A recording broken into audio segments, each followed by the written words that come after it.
Guys আমাদের গ্রামে ওই যে দেখো পাথরের মাঝখানে কি জানি আগুন জ্বলছিল, এত দোমা আমি তোমাদেরকে বলেও বোঝাতে পারবো না।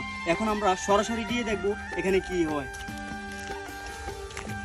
তো বন্ধুরা এখন চলে যাব আমরা ওই যে পাথরের মাঝখানে। আর আজকে আরো একটা নতুন ক্যামেরাম্যান নিয়েছি আমার ভাতিজাকে। আর যেই আমি মাঠে নেমে গিয়েছি তারপরে দেখতে পেলাম বিশাল বড় একটা লাল শাকের ক্ষেত। তো হ্যালো এভরিওয়ান, তোমরা সবাই কেমন আছো? আশা করি সবাই ভালো আছো। আজকে একটা নতুন ভিডিও নিয়ে আসলাম, আমাদের মাঠে চলে যাচ্ছি এখন। যা অসাধারণ একটা ফিলিং ছিল আজকে আমার। আর সাথে ছিল ধান গাছগুলো, দেখো কত সুন্দর লাগছে। আর যেই আমি আজকে হোয়াইট কালারের একটা গেঞ্জি গায়ে দিয়েছি, আর সবুজের মাঝখানে হোয়াইটটা কিন্তু জাস্ট অসাধারণ। তারপর প্রায় আমরা অনেকটা পথে এগিয়ে গিয়েছি, কিন্তু সেখানে গিয়ে যা দেখতে পেলাম, অনেকগুলো মানুষ দেখো মাছ ধরে নিয়ে আসছে। আর এদিকে আমার মেইন উদ্দেশ্যটাই ছিল মাঠে কেন এত দোয়া দেখা যাচ্ছে। আর ওই যে দেখছো ওইখানে কিন্তু মাছ ভাগাভাগি চলছে।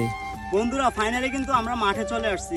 দেখেন এখন এসে দেখি এখানে কিন্তু আহামরি কিছুই হয় না। এই যে কচুরি ফেনাগুলো আছে না ভাই, এখানে তুলে কিন্তু এগুলো আগুন লাগিয়ে দিয়েছে যাতে করে ছাই হতে পারে। আর ছাই থেকে কিন্তু যখন ফসল ফলাবে তখন কিন্তু ফসলের মান গুণগত মান কিন্তু অনেক ভালো হবে, জৈব সারে রূপান্তরিত হয়ে যাবে। যার কারণে কিন্তু কৃষকরা এখানে এই যে কচুরি ফেনাগুলোকে তুলে আপনার আগুন ধরিয়ে দিয়েছে।